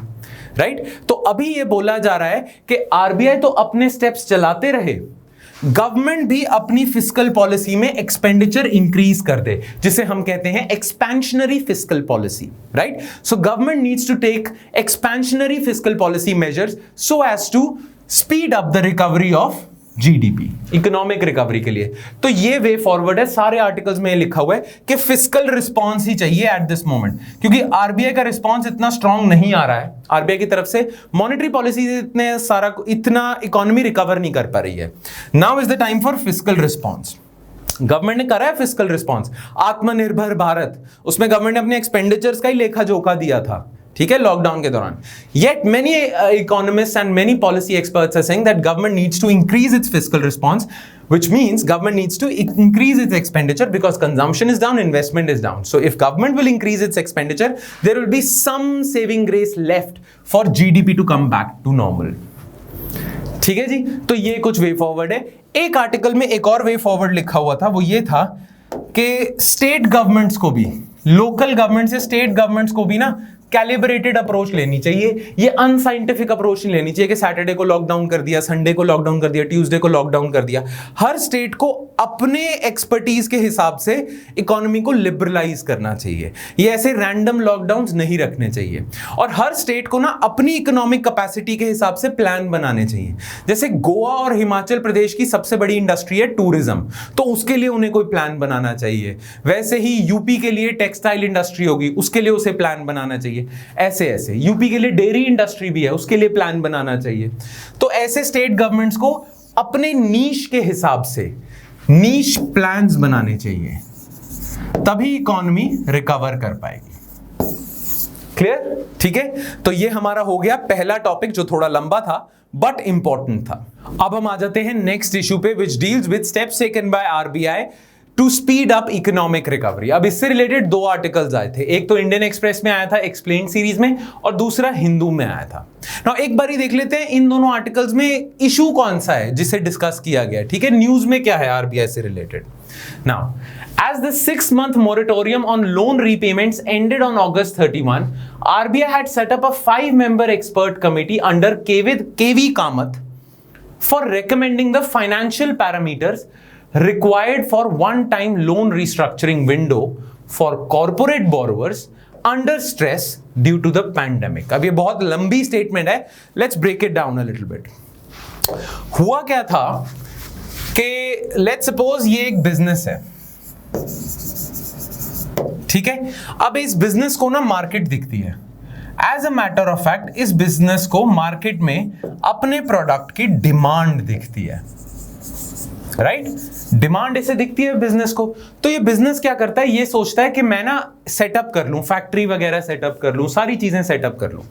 अब उसे इन्वेस्टमेंट करने के लिए ना इस बिजनेस को क्रेडिट चाहिए होता है. क्रेडिट यानी कि लोन चाहिए होता है. अब इस बिजनेस को लोन कौन प्रोवाइड करेगा? बैंक्स या बहुत सारी एनबीएफसीज होंगी, नॉन बैंकिंग फाइनेंस कंपनीज, ये भी लोन ही प्रोवाइड करती हैं। ठीक है, अब हुआ क्या कि बैंक ने इसे लोन प्रोवाइड करा, इसने सारी अपनी फैक्ट्री वगैरह सेटअप करी। जैसे ही इसने सारी फैक्ट्रीज वगैरह सेटअप करी, कोरोना वायरस आ गया, लॉकडाउन डिक्लेयर हो गया। जिस चीज के लिए इसने लोन लिया हुआ था, मार्केट में डिमांड दिखी हुई थी, वो तो अब खत्म हो गई। ठीक है ना, इसने क्या सोचा था बिजनेस ने कि मैं लोन लूंगा, ठीक है, और जैसे ही मेरे को प्रॉफिट आता जाएगा उस हिसाब से मैं इस बैंक की किस्तें उतारता जाऊंगा, इंटरेस्ट पेमेंट्स, इंस्टॉलमेंट्स उतारता जाऊंगा। Now because of corona virus lockdown this thing declined, ये खत्म होगी। लोन लिया हुआ है, अब इसके सिर पे बैंक तो खड़ा रहेगा कि मेरी इंस्टॉलमेंट्स तो वापस कर, बट ये बिजनेस कहेगा कि मैं कहां से इंस्टॉलमेंट्स वापस करूं, बिकॉज मार्केट मेरा सामान ही नहीं बिक रहा है, राइट। तो उस चीज से प्रोटेक्ट करने के लिए गवर्नमेंट ऑफ इंडिया और आरबीआई ने कह दिया था कि लोन रीपेमेंट्स पे 6 मंथ का मॉरेटोरियम है, यानी कि 6 मंथ्स तक इस बिजनेस को लोन रीपेमेंट्स करने की जरूरत नहीं है। और ये 6 मंथ का मॉरेटोरियम खत्म होता है अगस्त 1 में, सॉरी 31 अगस्त को खत्म हो रहा है। ठीक है, ये 6 मंथ का मॉरेटोरियम 31 अगस्त को खत्म हो चुका है वैसे तो। क्लियर? अब बिजनेसेस को ये राहत इसलिए दी थी, व्हाई? बिकॉज गवर्नमेंट थॉट के 6 मंथ्स तक ये कोरोना वायरस का पैंडेमिक खत्म हो जाएगा, तब तक फिर इकोनॉमी फिर से वापस आ जाएगी, and then these businesses will be able to pay back loans. पर प्रॉब्लम पता क्या आई है? कोरोना वायरस पैंडेमिक अभी भी नहीं खत्म हुआ है। अगस्त 31 की डेडलाइन आके चली भी जा चुकी है, पर कोरोना वायरस पैंडेमिक खत्म नहीं हुआ है। अभी भी ये बिजनेसेस को ना प्रॉब्लम आ रही है, अभी भी ये बिजनेसेस को प्रॉपर मार्केट डिमांड तो मिल नहीं रही है, इनको मार्केट में अनसर्टेनिटी फील हो रही है, मार्केट में डिमांड नहीं आ रही है, and these businesses, these corporate houses are still struggling to pay back their loans. As a matter of fact इनकी इतनी इनकम नहीं हो पा रही है, अभी मार्केट थोड़ी बहुत ही तो खुल गई है, बट इनकी फिर भी इतनी इनकम नहीं है जितनी इनकी इंटरेस्ट पेमेंट्स बढ़ गई हैं, राइट। तो इसीलिए क्या हो सोचा है, आरबीआई ने सोचा है कि ना इन कॉर्पोरेट बोरोवर्स का ना लोन रीस्ट्रक्चर कर दिया जाए। Now what do you mean by loan restructuring? This is very important, but I'll give you a crude example to explain you what is loan restructuring. बाकी detail में loan restructuring कैसा होता है वो हम अपने लेक्चर सीरीज में करेंगे, बट मैं आपको ब्रीफ एग्जांपल दे देता हूं कि लोन रिस्ट्रक्चरिंग का मतलब क्या है। ठीक है, now let's suppose this is a corporate borrower. ठीक है, अब इसने एक बैंक से लोन ले लिया, and let's suppose the amount of loan was 100 rupees, और let's not talk about the quantum of loan taken. Let's suppose इस बैंक ने ना, ये काट दो आप, छोड़ो, 100 रुपीज का लोन नहीं लिया। Let's suppose इस कॉर्पोरेट बोरोवर ने ना बैंक से रैंडम ही कुछ लोन लिया हुआ है, बहुत तगड़ा लोन लिया हुआ है। अब बैंक और कॉर्पोरेट बोरोवर की ये अंडरस्टैंडिंग हुई हुई है कि आप ना हर महीने मुझे 100 रुपीज का इंटरेस्ट पे करोगे एवरी मंथ। ये जो कॉर्पोरेट बोरोवर है, इसने जो लोन लिया हुआ है, उस लोन पे 100 रुपीज का इंटरेस्ट पे करेगा इस बैंक को। ठीक है, अच्छा, कॉर्पोरेट बोरोवर भी रेडी हो गया था, पर हुआ क्या कि कोरोना वायरस पैंडेमिक आ गया, लॉकडाउन आ गया, लॉकडाउन खुल भी गया, बट उतने अच्छे से इकोनॉमिक रिकवरी नहीं हुई। ठीक है, अब ये कॉर्पोरेट बोरोवर कहता है कि सर मैं आपको 100 रुपीज पर मंथ की इंटरेस्ट पेमेंट कैसे दूं, क्योंकि मैं हर महीने मार्केट से तो सिर्फ 75 रुपीज कमा पा रहा हूं, मैं खुद ही 75 रुपीज कमा रहा हूं हर महीने, तो मैं आपको 100 रुपीज कैसे दे दूंगा? Make sense? ठीक है, अच्छा, इस बैंक ने ना इस कॉर्पोरेट बोरोवर को जो लोन दिया हुआ था ना, लेट्स सपोज वो दिया हुआ था 2 इयर्स के लिए, कि 2 साल तक हर महीने this corporate borrower has to pay 100 rupees per month in form of interest payments to this bank. Now this corporate borrower thought that every month his business would earn 150 rupees per month. So from that 150 he'll pay 100 rupees back to the bank and 50 rupees would be its profit. But what happened? Because of coronavirus pandemic उसकी income ही आधी होगी, 75 rupees पे आ गया। अब because वो 75 rupees पे आ गया, तो इस वजह से क्या हो गया, ये बैंक को पे ही नहीं कर पा रहा है, ये तो एनपीए हो जाएगा। और अभी ज्यादातर कॉर्पोरेट बोरोवर्स की यही प्रॉब्लम चल रही है। ना इस चीज से निकलने के लिए ना, ये जो बैंक होता है ना, ये एक रेजोल्यूशन प्लान देता है। ये रेजोल्यूशन प्लान में ना इसका लोन रीस्ट्रक्चर कर देता है। अब वो रीस्ट्रक्चर कैसे करेगा? बहुत ही क्रूड एग्जांपल दे रहा हूं। 2 साल तक हर महीने this corporate borrower had to pay 100 rupees per month to this bank. ये बैंक कहेगा कि चलो अब हम ऐसा कर लेते हैं, बिकॉज आपकी इनकम 75 रुपीज है, आप हर महीने ना मुझे 50 रुपीज ही दे दो, हर महीने आप 50 रुपीज दे दो, बट अब आप दोगे मुझे 4 सालों के लिए। पहले आपने 2 सालों के लिए मुझे 100 रुपीज पर मंथ देने थे, अब आप 4 साल के लिए मुझे 50 रुपीज पर मंथ दोगे। अब तो आपको वारा खा रहा है, अब तो you are earning 75 of from this 75 you will give 50 rupees to me and keep 25 rupees as profit. You are now financially viable. Now this entire situation बहुत ही crude example है, again ऐसा exactly ऐसा नहीं होता, but just to give you a rough idea, this is what is loan restructuring. Now RBI ने केवी Kamath committee setup करी है so that जितने भी कॉर्पोरेट बोरोवर्स हैं उनके लोन रिस्ट्रक्चरिंग कैसे की जाए उसके लिए रिकमेंडेशंस मांग रहा है RBI from K V Kamath committee, right? क्योंकि कॉर्पोरेट बोरोवर्स की अभी भी हालत टाइट है। क्लियर? तो यही न्यूज में था। क्लियर? यही इस स्टेटमेंट का मतलब है। अभी रिसेंटली केवी कामत कमिटी की रिकमेंडेशंस आ गई हैं, तो हम वो रिकमेंडेशंस भी देखेंगे। This is being done as the economy is facing contraction amid a continuing lockdown in several states. Alright, so some corporate borrowers are not able to finance और कवर देयर इंटरेस्ट पेमेंट्स। ठीक है, उनकी income इतनी नहीं है कि वो cover भी कर पाए अपनी interest payments. Alright, now K V Kamat ने क्या कहा है? केवी कामत कमेटी ना, सबसे पहले केवी कामत कमेटी ने अपनी रिपोर्ट में सबसे पहले केवी कामत कमेटी ने बताया कि प्रॉब्लम कितनी बड़ी है, उसके बाद रिकमेंडेशंस दी हैं। रिकमेंडेशंस देने से पहले उसने चार्ट आउट करा है कि कितनी ज्यादा सीरियस प्रॉब्लम है, how serious is the debt problem. ना केवी कामत कमेटी कहती है corporate sector debt worth rupees 15.52 lakh crore has come under stress, यानी कि कॉर्पोरेट 15 लाख करोड़ के लोन्स स्ट्रेस में है। जो 15 लाख करोड़ के लोन जिनको दिए हुए हैं वो लौटाना नहीं पा रहे हैं, स्ट्रेस में है। After covid hit India, 15 lakh crore is a lot, very much. ठीक है, another 22.2 lakh crore was already under stress before the pandemic. 15 lakh crore तो अब हुआ पैंडेमिक के दौरान, 22 लाख करोड़ तो पैंडेमिक से पहले भी स्ट्रेस में था। टोटल कम से कम 37 lakh crore is already under stress, इसीलिए रीस्ट्रक्चरिंग की रिक्वायरमेंट है। नाउ 37.72 लाख करोड़ पता कितना हो गया? 72% of banking sector debt to industry. Total banking sector ने जितना डेट दिया हुआ है ना, लोन दिए हुए हैं इंडस्ट्री को, उसका 72% स्ट्रेस में चल रहा है अभी। बहुत बड़ी बात है ये। remains under stress. This is almost 37% of non-food bank credit. Now banks जो आप loans देता है ना, वो दो तरीके के देता है। एक तो food credit देता है जो farmers को loans मिलते हैं, जो industry को loans मिलते हैं ना, उसे हम industry या services को, उसे हम non-food credit कहते हैं। तो non-food credit का 37% stress में है, और industry को का 72% जो बैंकों ने दिया हुआ है वो स्ट्रेस में है। तो बहुत ज्यादा अमाउंट अभी स्ट्रेस में है, तो problem is extremely serious. Alright, now how to resolve this problem? Now K V Kamath कहते हैं कि मैं आपको रिकमेंडेशन बता देता हूं कि वन टाइम रिस्ट्रक्चरिंग हम कर देते हैं, उसके बाद ये सारा स्ट्रेस खत्म हो जाएगा। नाउ केवी कामत कमेटी क्या कहती है? Kamath panel has said companies in sectors such as retail, trade, wholesale trade, roads, textile are facing stress. Sectors that have been under stress pre-COVID include NBFCs, power, steel, real estate, construction. केवी कामत है ना, sectors गिना दिए, different sector, जैसे real estate sector हो गया, steel sector हो गया, power sector हो गया। उन्होंने बताया कि कौन से सेक्टर्स कोविड-19 की वजह से स्ट्रेस में है और कौन से सेक्टर्स पहले से ही स्ट्रेस में चल रहे थे और कोविड-19 की वजह से और स्ट्रेस में आ गए। ऑलराइट, की प्रपोजल्स ऑफ कामत पैनल क्या है? की प्रपोजल्स ऑफ कामत पैनल क्या होंगे? उन्होंने क्या आपको एडवाइस करा है? The committee has recommended 5 financial ratios and sector-specific thresholds for each ratio in respect of 26 sectors.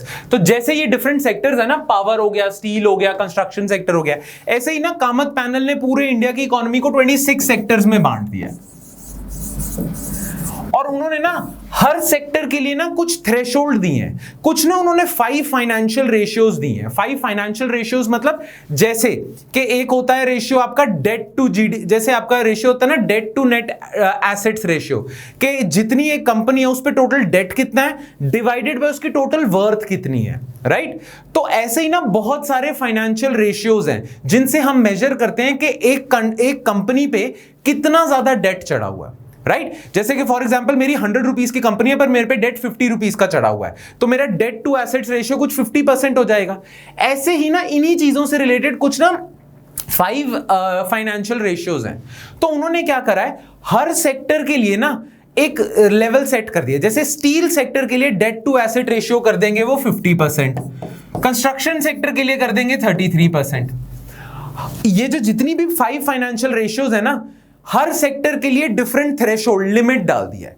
कोई भी कंपनी अगर उस लिमिट को क्रॉस करती है, दैट मींस वो कंपनी का क्या हालत है, वो कंपनी स्ट्रेस में है और उसके लिए रेजोल्यूशन प्लान होना चाहिए, राइट उसके लिए वन टाइम रीस्ट्रक्चरिंग होनी चाहिए।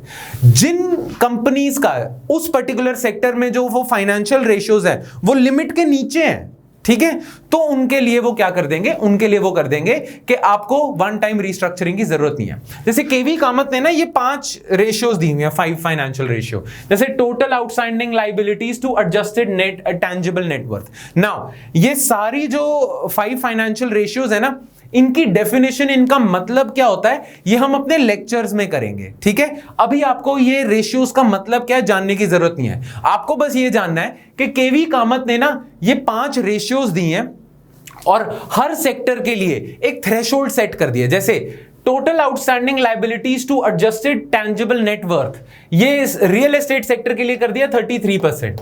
किसी भी रियल एस्टेट कंपनी का अगर 33% से ये ज्यादा है, ये फाइनेंशियल रेशियो ज्यादा है, वो स्ट्रेस में, उसके लिए रीस्ट्रक्चरिंग करो। स्टील सेक्टर के लिए कर दिया 50%। किसी भी कंपनी की अगर ये वाली फाइनेंशियल रेशियो 50% से ज्यादा है तो उसको रीस्ट्रक्चरिंग की जरूरत है। तो कामत ने ना 5 फाइनेंशियल रेशियोज दिए हैं, केवी कामत पैनल ने, और हर सेक्टर के लिए सेक्टर स्पेसिफिक थ्रेशोल्ड सेट कर दिए हैं।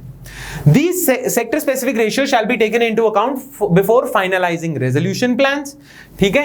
RBI has specified parameters depending upon the severity of the impact of the pandemic। RBI ने अलग से पैरामीटर भी सेट कर दिए हैं depending on the severity of the pandemic, कि पैंडेमिक का इंपैक्ट किस सेक्टर पे, जिस सेक्टर पे जितना ज्यादा होगा ना, उस सेक्टर के लिए उतनी ही सहूलतें होंगी with respect to restructuring of loans. Alright, तो ये कामत कमेटी की रिकमेंडेशंस थी, ये 5 फाइनेंशियल रेशियोज थी। अभी आप इनके नाम याद रखो, सब्सिक्वेंट करंट अफेयर्स के लेक्चर्स में और इकोनॉमिक्स के लेक्चर्स में, जो जीएस इकोनॉमी की आपकी सीरीज चल रही है, उसमें हम इन्हें कवर करेंगे। ऑलराइट, नाउ केवी कामत ने ये सेक्टर स्पेसिफाई करे थे कि वो 26 सेक्टर्स कौन से हैं, ठीक है। तो ये ना मैंने 2 स्क्रीनशॉट्स लिए हुए हैं हिंदू न्यूज़पेपर से, वो मैंने आपके नोट्स में ही अटैच कर दिए हैं। तो प्लीज इन स्क्रीनशॉट्स को जरूर पढ़ लेना कि कौन से स्पेसिफाइड सेक्टर्स हैं जिनके लिए वन टाइम रीस्ट्रक्चरिंग होगी, और which are the sectors affected, कौन से सेक्टर्स कितने हिसाब से, किस हिसाब से अफेक्टेड हैं, कि किसी सेक्टर में 64,000 करोड़ का डेट है, किसी में 1 लाख करोड़ का डेट है, ये सारी चीजें, ठीक है। नंबर आपको याद नहीं रखने, बस आपको ये आइडिया रखना है कि कौन से सेक्टर को ज्यादा प्रॉब्लम है, कौन से सेक्टर को कम है। तो ये दोनों स्क्रीनशॉट्स एक बारी ध्यान से देख लेना।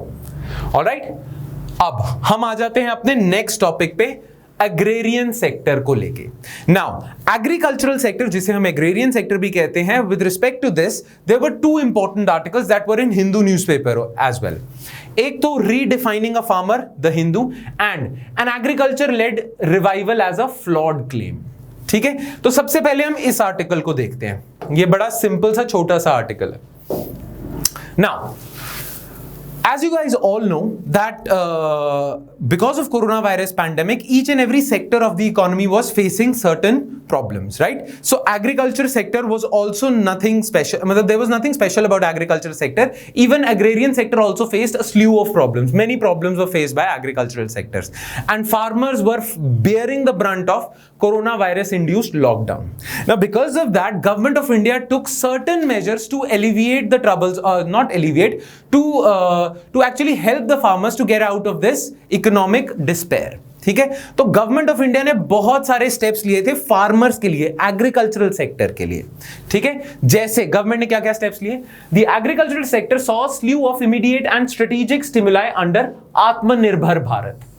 आत्मनिर्भर भारत के तहत एग्रीकल्चरल सेक्टर के लिए, फार्मर्स के लिए बहुत सारे गवर्नमेंट ने स्टेप्स लिए, ठीक है। After a nation wide lockdown was declared on March 25 this year, ठीक है। The government took steps like, for example government ने क्या क्या स्टेप्स लिए, investments in agree infrastructure, agricultural infrastructure जैसे कैनाल्स वगैरह, ठीक है, मार्केट मंडियों में इंफ्रास्ट्रक्चर चाहिए, राइट, फार्मर्स के लिए, तो एग्रीकल्चरल इंफ्रास्ट्रक्चर में इन्वेस्टमेंट करिए। लॉजिस्टिक्स मतलब सप्लाई चेन के पैकेजिंग, ट्रांसपोर्टेशन के एक जगह से दूसरी जगह सामान जाना चाहिए, कोल्ड स्टोरेज वगैरह, सामान स्टोर होना चाहिए, वेयर हाउसेस, ये सारे लॉजिस्टिक्स का पार्ट है। तो गवर्नमेंट ने agri infrastructure, logistics and capacity building पे काफी पैसा खर्च किया अपनी तरफ से। Then governance and administrative reforms के एग्रीकल्चरल सेक्टर में जितनी भी स्कीम्स या गवर्नमेंट की तरफ से इंटरवेंशन चल रही है उसमें गवर्नेंस रिफॉर्म्स किए, क्योंकि पहले करप्शन बहुत थी ना, तो उसे कम करने के लिए गवर्नमेंट ने बहुत रिफॉर्म्स करे वो। Then direct cash transfer scheme under PM Kisan. आप में से कुछ लोगों को पीएम किसान स्कीम के बारे में पता होगा, जिन्हें नहीं पता उन्हें मैं ब्रीफ में बता देता हूं। पीएम किसान जो स्कीम थी ना, वो स्मॉल एंड मार्जिनल फार्मर्स के लिए थी कि डायरेक्टली उनके बैंक अकाउंट में कुछ पैसा गवर्नमेंट ऑफ इंडिया जमा करा देगी ना। स्मॉल और मार्जिनल फार्मर्स कौन से होते हैं? देखो, मार्जिनल फार्मर्स वो होते हैं जिनकी जो लैंड होल्डिंग है ना वो लेस देन 1 हेक्टेयर होती है, और स्मॉल फार्मर्स वो होते हैं जिनकी लैंड होल्डिंग 1 to 2 हेक्टेयर्स होती है। तो स्मॉल एंड मार्जिनल फार्मर्स कौन से हैं? दोनों को एक ही कैटेगरी में अगर मैं डाल दूं तो लेस देन 2 हेक्टेयर वाले जितने भी फार्मर्स हैं ना, उन्हें हम स्मॉल एंड मार्जिनल की कैटेगरी में डालते हैं ना। To help small and marginal farmers, government came out with PM Kisan scheme. जो स्मॉल एंड मार्जिनल फार्मर्स हैं, हर साल उनके बैंक अकाउंट में गवर्नमेंट ऑफ इंडिया कुछ पैसा जमा कर देगी और इंस्टॉलमेंट्स में जमा करेगी, ठीक है, 2 या 3 इंस्टॉलमेंट्स में। ये पीएम किसान स्कीम थी ना। लॉकडाउन के दौरान फार्मर्स को भी बहुत सारा डिस्ट्रेस फेस करना पड़ रहा था, तो गवर्नमेंट ने क्या करा, गवर्नमेंट ने ना पीएम किसान के तहत जो स्मॉल एंड मार्जिनल फार्मर्स को पेमेंट होनी थी इंस्टॉलमेंट्स में, वो फ्रंट लोड कर दी। मतलब जो इंस्टॉलमेंट बाद में आनी थी ना, वो भी उसी टाइम दे दी। मान लो एक इंस्टॉलमेंट आनी थी अप्रैल में और दूसरी आनी थी सितंबर में, तो गवर्नमेंट ने अप्रैल में ही सितंबर की भी इंस्टॉलमेंट डाल दी, ठीक है, फ्रंट लोड कर दी। तो पीएम किसान के तहत गवर्नमेंट ने डायरेक्ट कैश ट्रांसफर भी करा है लोगों के बैंक अकाउंट में, स्मॉल एंड मार्जिनल फार्मर्स के लिए। और फार्मर्स को इजी क्रेडिट, इजी लोन का एक्सेस हो, तो वो पीएम किसान क्रेडिट कार्ड स्कीम भी चलाई थी, जिसके थ्रू इजी क्रेडिट एक्सेस भी हुआ था। क्लियर? बट कहा यह जा रहा है कि ज्यादातर फार्मर्स, वैसे तो कहा यह जाता है कि फार्मर्स को इसका फायदा तो हुआ, बट सारे फार्मर्स को इसका फायदा नहीं हुआ। क्यों? कहा यह जाता है कि इंडिया में ना, गवर्नमेंट ऑफ इंडिया जितनी भी स्कीम्स लेके आती है ना फार्मर्स के लिए, उसमें से सिर्फ कुछ ही फार्मर्स को फायदा होता है, एक सिग्निफिकेंट चंक ऑफ फार्मर्स को फायदा ही नहीं होता। वो सिग्निफिकेंट चंक ऑफ फार्मर्स कौन होंगे? Tenant farmers. Who are tenant farmers? Who take land on rent, है ना, ठेके पे जमीन लेते हैं। जो आपने सुना होगा ठेके पे जमीन लेना, जैसे कि फॉर एग्जांपल मैं फार्मर हूं पर I don't possess any land, so what I will do is that I will take somebody else's land on rent, agricultural land on rent. I'll pay him the rent and I'll do farming on my own and sell my produce to the market. Clear? तो ये जो tenant farmers होते हैं ना, ज्यादातर पाया जाता है कि गवर्नमेंट की तरफ से जितनी भी स्कीम्स हैं बेनिफिट के लिए, उसका फायदा टेनेंट फार्मर्स तक नहीं पहुंचता। And tenant farmers form a significant chunk of all the agricultural households in our country, ठीक है, बहुत सारे हैं ये tenant farmers. Now tenant farmers पे क्यों नहीं पहुंचती गवर्नमेंट की तरफ से ये जो बेनिफिट्स हैं? पीएम किसान का बेनिफिट नहीं पहुंच रहा है, और गवर्नमेंट की तरफ से जो बेनिफिट्स हैं बहुत सारे, वो टेनेंट फार्मर्स तक नहीं पहुंचते। क्यों? बिकॉज गवर्नमेंट ऑफ इंडिया पता क्या कहती है? गवर्नमेंट ऑफ इंडिया कहती है कि मैं फार्मर्स को तो ये सारी चीजें government of India will provide all these goodies, ठीक है, वेलफेयर मेजर फार्मर्स को तो प्रोवाइड किए जाएंगे, बट किन फार्मर्स को प्रोवाइड किए जाएंगे? गवर्नमेंट को आइडेंटिफाई तो करना है ना कि गवर्नमेंट ने इस फार्म हाउस होल्ड में पैसे दिए थे, इस फार्म हाउस होल्ड में पैसे दिए थे। तो government has to identify beneficiaries before transferring some amount to the farmers, right? Now government कहती है कि किसी भी फार्मर को अगर मेरी तरफ से बेनिफिट चाहिए ना, तो उसे प्रूफ देना पड़ेगा। और फार्मर के लिए प्रूफ क्या होता है? उसकी लैंड, कि वो जो उसकी लैंड है उसके मेरे को सारे कागज वगैरह दिखा दो, प्रूफ हो जाएगा कि आप फार्मर हो, आपको पैसे मिल जाएंगे ना। होता क्या है कि ये जो टेनेंट फार्मर्स है, इनकी लैंड थोड़ी होती है, इन्होंने तो लैंड किराए पे ली होती है।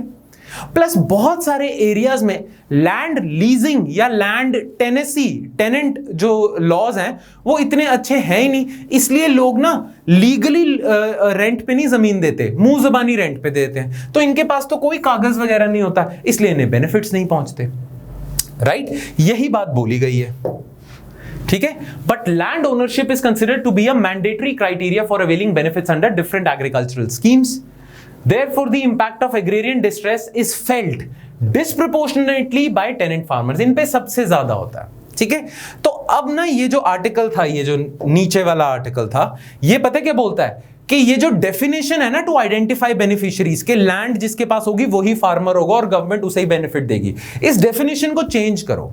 लैंड ओनरशिप के बेसिस पे आप फार्मर्स को आइडेंटिफाई ना करो, फिर किस चीज पे करोगे?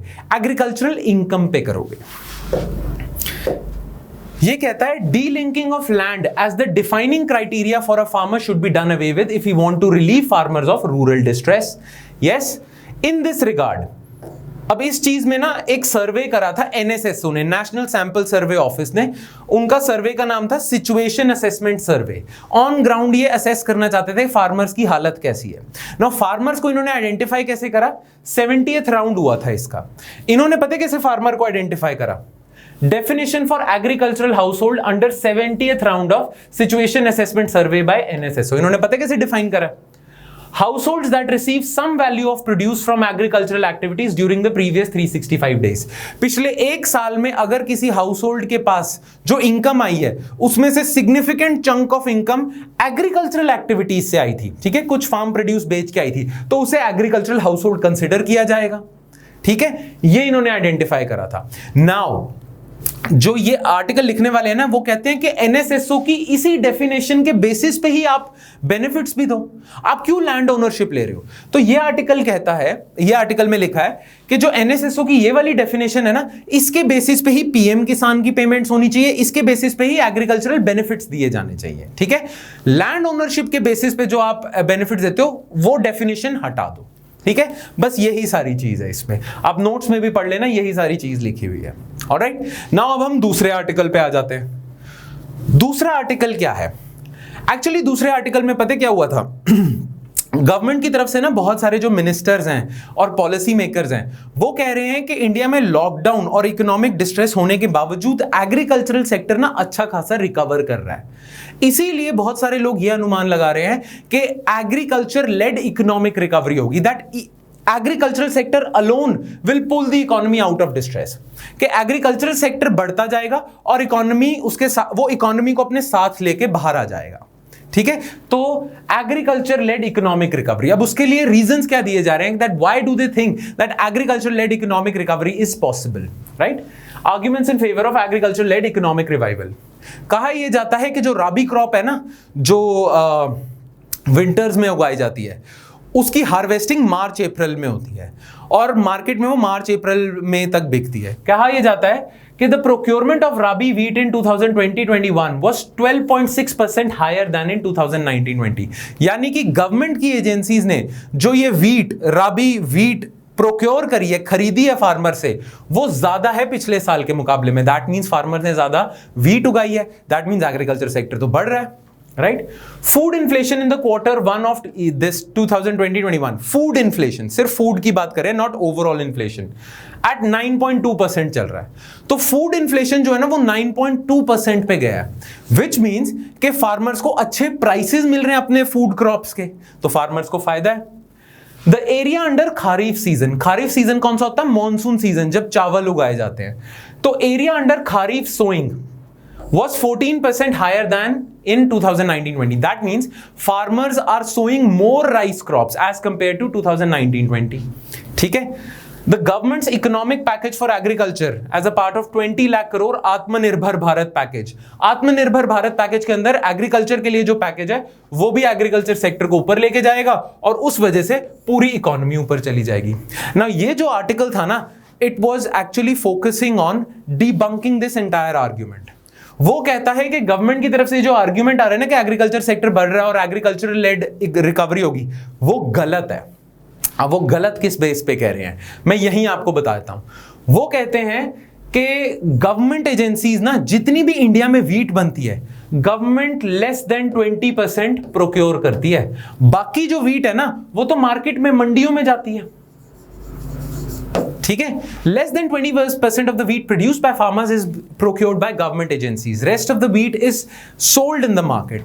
नाउ वो कहता है गवर्नमेंट की प्रोक्योरमेंट तो बड़ी है, बट 80% से ज्यादा तो मार्केट में बिकती है, और मार्केट में वीट की शॉर्टेज होगी, मार्केट में वीट बिकी नहीं, और प्राइसेस बहुत कम मिले फार्मर्स को। ठीक है, तो ये जो इन्फ्लेशन वाली चीज भी है ना, ये भी फार्मर्स की इतनी सपोर्ट में नहीं आती। तीसरा, वो कहते हैं एरिया अंडर खारिफ के जो मॉनसून सीजन में ज्यादा जमीन को आपने सो किया है राइस को, तो ज्यादा जमीन सोई गई है, दैट मींस कि ज्यादा राइस प्रोड्यूस होगा, ज्यादा राइस प्रोड्यूस होगा तो एग्रीकल्चर में रिकवरी होगी। बट ये कहता है कि ये खुशी की बात नहीं है। बहुत सारे माइग्रेंट लेबर जो शहरों में काम कर रहे थे वो अपने गांव वापस आ गए। गांव वापस आएंगे तो पैसे कमाने के लिए क्या करेंगे, अपनी छोटी मोटी जो जमीन है उसमें खेती करेंगे। इसी वजह से खेती बढ़ गई है, तो ये अच्छी चीज नहीं है। ये जॉबलेसनेस की वजह से एरिया सोन अंडर खारिफ, एरिया सोन अंडर राइस वो बढ़ा है, तो ये अच्छी चीज नहीं है। प्लस गवर्नमेंट का इकोनॉमिक पैकेज भी पूरी इकोनॉमी को बाहर नहीं निकालेगा। एग्रीकल्चर का जो कंट्रीब्यूशन है ना इंडिया की जीडीपी में, ज्यादा कंट्रीब्यूशन ना इंडिया की जीडीपी में सर्विसेज सेक्टर से आता है, फिर इंडस्ट्रियल सेक्टर से आता है। एग्रीकल्चर का ना हमारी जीडीपी में बहुत कम कंट्रीब्यूशन है। कहते हैं कि अगर एग्रीकल्चर आपका 4% से भी ग्रो करेगा ना, तो भी 0.34% से ओवरऑल जीडीपी बढ़ेगी। एग्रीकल्चर इंडिया की इकोनॉमी को अगर आपने 1% से बढ़ाना है तो मोर देन 6% से आपका एग्रीकल्चर सेक्टर ग्रो करना चाहिए। कल्ला एग्रीकल्चर, अकेला एग्रीकल्चर सेक्टर 6% से ज्यादा ग्रो करेगा, तभी ओवरऑल जीडीपी में 1% का पॉइंट आएगा। तो ये पॉइंट भी डिबंक हो जाता है, राइट। बाकी मोटे मोटे तौर पे this article said that these arguments are not actually painting a rosy picture. ठीक है, बाकी वो आर्ग्यूमेंट्स इन्होंने एग्जैक्ट क्या दिए हैं वो आपके नोट्स में आपको मिल जाएंगे, arguments against this notion. Now अब हम आ जाते हैं अपने नेक्स्ट इशू पे जो बहुत इंपॉर्टेंट है, GST compensation to states. Now ये क्या इशू है, इससे रिलेटेड बहुत सारे आर्टिकल्स एक्सप्रेस में भी आए हैं, हिंदू में भी आए हैं। मैंने सिर्फ 2 इंपॉर्टेंट आर्टिकल्स आपके साथ शेयर किए हैं। नाउ ये इशू इंपॉर्टेंट क्यों है? वेल, जैसा कि आप में से कई लोगों को पता होगा that GST actually subsumed all the central and state taxes. था क्या सिस्टम इंडिया में, सेंट्रल गवर्नमेंट कुछ टैक्सेस लगाती थी, ठीक है, स्टेट गवर्नमेंट कुछ टैक्सेस लगाती थी और कलेक्ट करती थी ना। इससे ना ईज ऑफ डूइंग बिजनेस खराब हो रहा था।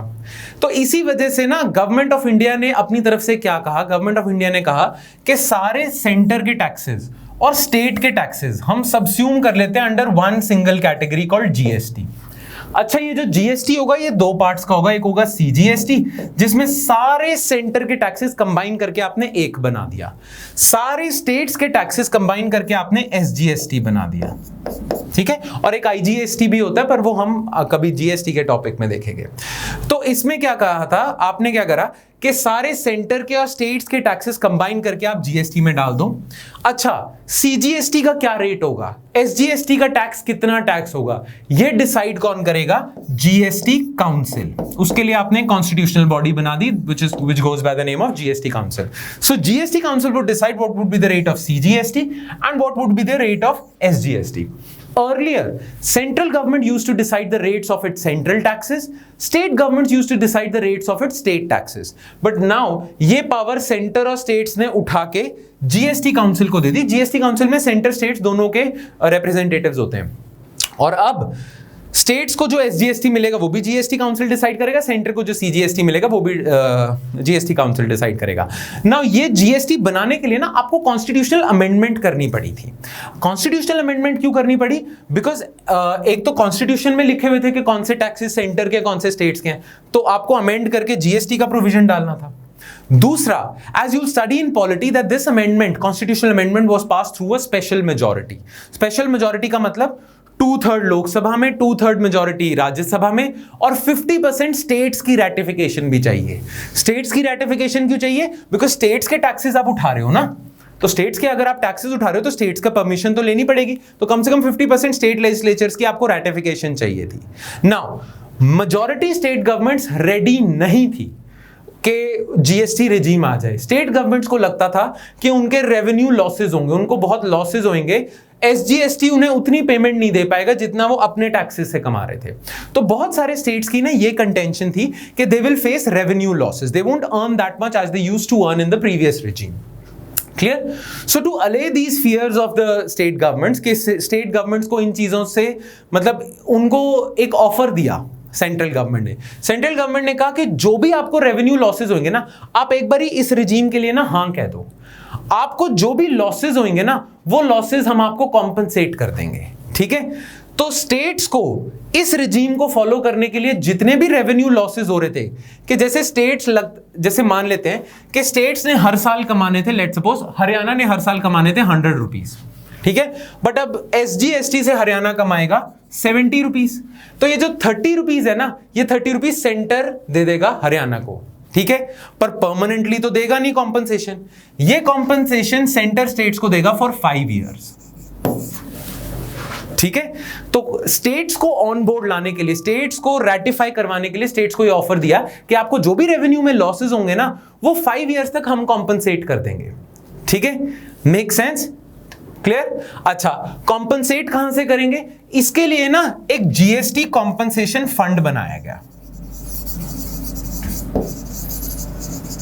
अच्छा, ये जो GST कॉम्पनसेशन फंड है, इसमें पैसा कहां से आएगा, गवर्नमेंट ऑफ इंडिया GST पे एक सेस लगाता है, कॉम्पनसेशन सेस, उस सेस से जो पैसा इकट्ठा होगा वो इस कॉम्पनसेशन फंड में जाएगा, और इस कॉम्पनसेशन फंड से जो पैसा होगा वो स्टेट्स के पास चला जाएगा, मेक सेंस। ऐसे ही चल रहा था, कोई प्रॉब्लम नहीं थी, बट कोविड-19 पैंडेमिक आने की वजह से इकोनॉमी बंद हो गई, तो GST इतना कलेक्ट ही नहीं हुआ, GST कलेक्शन में शॉर्टफॉल हो गया, GST इतना कलेक्ट नहीं होगा तो GST पे जो सेस लग रहा था वो भी कलेक्ट नहीं होगा, तो पाया ये गया कि आपका जो GST कॉम्पनसेशन फंड है ना उसमें इतना पैसा ही नहीं है।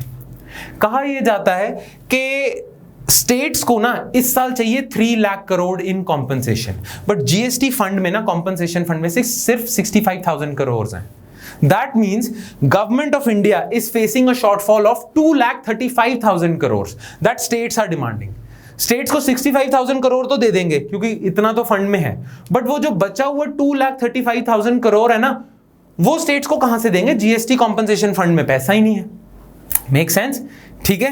अब सेंटर की ऑब्लिगेशन थी स्टेट्स को पैसा देना, 3 लाख करोड़ देना, सेंटर के पास कॉम्पनसेशन फंड में सिर्फ 65,000 है, स्टेट्स डिमांड कर रही हैं बाकी बचा हुआ 2,35,000 भी आप हमें दो ना। ये डिबेट चल रही थी, सेंटर से पूछा गया, अब GST काउंसिल की ना अभी 41st मीटिंग हुई है, उसमें सेंटर ने यानी कि फाइनेंस मिनिस्टर निर्मला सीतारमन जी ने कह दिया कि ये कोई हमारी ऑब्लिगेशन थोड़ी है कि हमने ही आपको पैसे देने हैं, ये तो ऑब्लिगेशन GST काउंसिल की है कि GST council should devise a way to compensate you.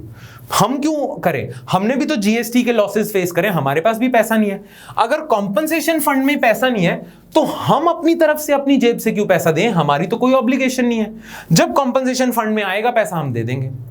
State centre को कह रही थी कि आप ना बोरो कर लो, पैसा बोरो कर लो और हमें कॉम्पनसेट कर दो प्लीज। आप मार्केट से लोन लेके या RBI से लोन लेके हमें पैसा दे दो और RBI को लोन चुकाते रहना जैसे जैसे GST कॉम्पनसेशन फंड में पैसा आता जाएगा, ठीक है। आपने कहा था कि आप 5 इयर्स तक सेस लोगे, आप 7 इयर्स 8 इयर्स तक ले लेना जब तक आपका RBI का लोन नहीं चुकता होता, ठीक है। स्टेट्स ने सेंटर को यह बोला है, सेंटर ने कहा क्यों, हम क्यों फालतू में अपने पे डेट बढ़ाएं, we won't increase our debt, ठीक है, और हमारी कोई ऑब्लिगेशन भी नहीं है। तो इसी वजह से सेंटर और स्टेट्स के बीच में डेडलॉक सा हो गया था, क्लियर। मोटे मोटे तौर पे यही इशू है। 41st meeting of GST Council was held on August 27 with singular agenda of finding a solution to question कि कितना compensation they. At the meeting, Finance Minister Nirmala Sitharaman stated that GST compensation fund was projected to face a shortfall of about 2.35 lakh crore at the end of current financial year. The finance minister suggested 2 borrowing options that the states could choose from to bridge the shortfall. Finance minister ने कहा हम तो borrow करके आपको पैसा नहीं दे रहे, पर हम आपके लिए 2 borrowing options खोल देते हैं। आपके लिए 2 borrowing options मतलब आप borrow कर लो, अपना पे कर लो, हम आपका पैसा थोड़ा सा वो कर लेंगे, किसी तरह के आप पे ज्यादा बर्डन ना पड़े, इंटरेस्ट ना देना पड़े, ऐसे वगैरह, ठीक है। पर हम नहीं बोरो करने वाले, ये आपकी रिस्पॉन्सिबिलिटी है। अब इसका बैकग्राउंड जो मैं बता चुका हूं कि कॉन्स्टिट्यूशनल अमेंडमेंट हुई थी, ठीक है, उसमें GST का वो फंड बनाया गया था वगैरह वगैरह। Alright, now the centre has also contended that of the projected shortfall, अच्छा 2.35 लाख करोड़ की शॉर्टफॉल है। सेंटर कहता है कि जो 97,000 करोड़ है ना, ये है this is the deficit arising out of GST implementation, कि जो 97,000 करोड़ का डेफिसिट आया ना, ये जीएसटी आने की वजह से आया है कि स्टेट्स को आपने 2.35 लाख करोड़ देना है, क्योंकि स्टेट्स को रेवेन्यू जीएसटी में आने की वजह से रेवेन्यू की शॉर्टफॉल हो रही है। यही था ना कॉम्पनसेशन फंड का, कि जितना आपका कम रेवेन्यू होगा एज कंपेयर टू अगर आप जीएसटी ना करते, ठीक है, तो उतना आपको कॉम्पनसेशन मिल जाएगा ना। गवर्नमेंट ऑफ इंडिया कहती है कि जो डिफरेंस है ना, कि अगर आप प्रीवियस रिजीम में होते और ये जीएसटी के रिजीम, ये डिफरेंस तो एक्चुअली 97,000 करोड़ है, ठीक है। नॉर्मल टाइम्स में आप अगर जीएसटी नॉर्मल टाइम्स में चलता रहता ना, तो सिर्फ 97,000 करोड़ का डेफिसिट आता, बट बिकॉज कोविड-19 आ गया तो स्टेट्स का भी एसजीएसटी भी बहुत ज्यादा कम हो गया, इसलिए 2.35 लाख करोड़ है। अगर कोविड-19 ना आता तो स्टेट एसजीएसटी से भी आपको इतना पैसा मिल जाता। मान लो पुरानी रिजीम में you were earning this much, और अगर कोविड-19 ना आता तो आप इतना अर्न करते, तो शॉर्टफॉल आपको बस इतना पे करना पड़ता। बट बिकॉज कोविड-19 आ गया तो एसजीएसटी से रेवेन्यू भी कम हो गया, तो अब इतना शॉर्टफॉल हो गया। तो सेंट्रल गवर्नमेंट कह रही है कि हमारी ऑब्लिगेशन तो सिर्फ इतना पे करने की है, ये जो एक्स्ट्रा शॉर्टफॉल हुआ है ये तो कोविड-19 की वजह से हुआ है, जिसको निर्मला सीतारमण जी ने कहा act of God. Nirmala Sitharaman ji कहते हैं 97,000 करोड़ तो चलो जीएसटी की वजह से आपको लॉस हो रहे हैं, कि जीएसटी में आने की वजह से ये जो एक्स्ट्रा आपको लॉस हो रहा है ये तो कोविड-19 की वजह से है, और कोविड-19 हमने थोड़ी करा है। कोविड-19 is an act of God and we won't take responsibility for any act of God, right. तो ये तो लॉसेज हैं, ये आपको बियर करने पड़ेंगे। बट आपके लिए हम दो ऑप्शंस खोल देते हैं, दो ऑप्शंस हम ये खोल देते हैं। ऑप्शन नंबर 1, अगर तो आप ये 97,000 करोड़ के लिए मार्केट से पैसा बोरो करते हो, ये जो 97,000 करोड़ है जो एक्चुअल डेफिसिट है, इसके लिए मार्केट से आप पैसा बोरो करते हो, तो वी विल इंश्योर कि आपको कम इंटरेस्ट रेट देना पड़े, ठीक है। आपका इंटरेस्ट रेट भी कम हो और आपकी प्रिंसिपल और इंटरेस्ट पेमेंट्स पूरे कॉम्पनसेशन फंड से निकल जाए। मतलब आप अभी 97,000 करोड़ का लोन्स ले लो, ठीक है, आपको कम इंटरेस्ट रेट देना पड़ेगा, और आप ये जो इंटरेस्ट पे करोगे ना, इंस्टॉलमेंट्स वगैरह पे करोगे फ्यूचर में, वो आपको जीएसटी कॉम्पनसेशन फंड से मिल जाएंगी, जब जीएसटी कॉम्पनसेशन फंड में फ्यूचर में पैसा आएगा। ये तो है ऑप्शन 1, ये सिर्फ 97,000 करोड़ के लिए है। अगर आप पूरा का पूरा 2.35 लाख करोड़ लोन लेना चाहते हो तो भाई हम इंटरेस्ट रेट की गारंटी नहीं लेते, जो मार्केट में इंटरेस्ट रेट होगा वही पे करना पड़ेगा, और अगर हाई है तो फिर हाई है। और इसमें भी प्रिंसिपल अमाउंट तो जीएसटी कॉम्पनसेशन फंड से आपको मिल जाएगा, कि जीएसटी कॉम्पनसेशन फंड से फ्यूचर में आपको पेमेंट हो जाएगी ताकि आप अपना प्रिंसिपल दे पाओ। पर ये जो इंटरेस्ट पेमेंट है ना, इंटरेस्ट जो होगा, प्रिंसिपल और इंटरेस्ट होता है, ये आप अपने पल्ले से दोगे, this would be your responsibility. Clear. तो ये दो ऑप्शन दे दिया और कह दिया okay that's it, we won't be paying anything because हमारे पास खुद पैसा नहीं है ना। इस पे स्टेट्स क्या कह रही हैं, स्टेट्स का क्या कंटेंशन है, बहुत सारी states including West Bengal, Kerala, Punjab, Tamil Nadu have given certain arguments कि ये सेंटर की रिस्पॉन्सिबिलिटी है। तो स्टेट्स की क्या कंटेंशन है उसके लिए again I have taken a screenshot and attached in your notes from the Hindu newspaper, तो उसे आप एक बारी पढ़ लेना। ऑलराइट, अब हम लास्ट 2 इश्यूज पे आ जाते हैं। एक ईज 2.0 रिफॉर्म इंडेक्स और दूसरा प्रधानमंत्री मत्स्य संपदा योजना। ना ये दोनों जो टॉपिक्स है ना, इनकी डिटेल्स आपको नोट्स में मिल जाएगी, पर इन दोनों में ना समझाने वाला कुछ नहीं है। It's more of cramming, it's more of रट्टा लगाने के लिए ये दोनों ज्यादा हैं आपके प्रीलिम्स और मेंस के लिए। तो आप अपने नोट्स जब खोलोगे, नोट्स में इनकी डिटेल्स मिल जाएंगी समझाने के लिए, क्योंकि इसमें कुछ है नहीं कि ये ईज 2.0 रिफॉर्म इंडेक्स क्या है, ये प्रधानमंत्री मत्स्य संपदा योजना ये जो स्कीम है ये क्या है, इसमें समझाने वाला कुछ नहीं, इसलिए we won't waste time on this in the video. But the notes that you are going to get उसमें आपको मिल जाएगा, ठीक है। Clear? So that's it from my side, guys, as far as Indian economy is concerned for this week. I hope you liked the lecture. I hope आपको कुछ पेचीदा concepts भी you were able to understand. Okay? If you still don't understand, then please write to us. Please write in the discussion section. Please write in the comment section, and I'll be happy to clear your doubts. All right? So that's it from my side, guys. I'll see you next time with more stuff. Thank you.